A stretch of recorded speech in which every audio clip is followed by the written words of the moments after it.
घोटकीअ में नए आयल एसी शहर जो दौरो करे रेट लिस्टूं चेक कयूं। एसी मिसाइल चौक माथेलो स्टाफ ऐं ॿियनि हंधनि जो दौरो करे केतिरनि ई दुकाननि ते रेट लिस्टूं चेक करे दुकानदारनि खे सख़्तीअ सां अमल करण जी हिदायत कई। मीडिया सां ॻाल्हाईंदे एसी मोहम्मद नबील रियाज़ चयो त डीसी जी हिदायत ते दौरो करे पहिरें ॾींहुं हिदायतूं ॾिनियूं आहिनि। हुन चयो त जेको बि दुकानदार हद दख़लियूं वधाईंदो ऐं रेट लिस्ट ते अमल न कंदो उन खिलाफ कार्रवाई कई वेंदी। बेसिक पर्पस होता है कि आज के दिन हम लोगों को वार्निंग दें कि भाई जिनका सामान अपनी दुकान की हद से बाहर पड़ा हुआ है, इसके अलावा जो लोग चीज़ें महंगी बेच रहे हैं, तो वो जो डीसी साहब की तरफ से आप मुनक्कद मुहैया करदा लिस्ट है उसके मुताबिक चीज़ों को बेचें।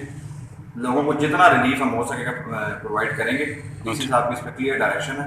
एसी चयो त शहरनि जे शिकायतनि ते हदबंदियूं हटायूं वेंदियूं ऐं विच शहर में बीठल रेड़ियूं हटाए मुनासिब हंधि ॾिनो वेंदो। विजिट कयो अवामी आवाज़ मीडिया ग्रुप जी वेबसाइट awamiawaz.pk।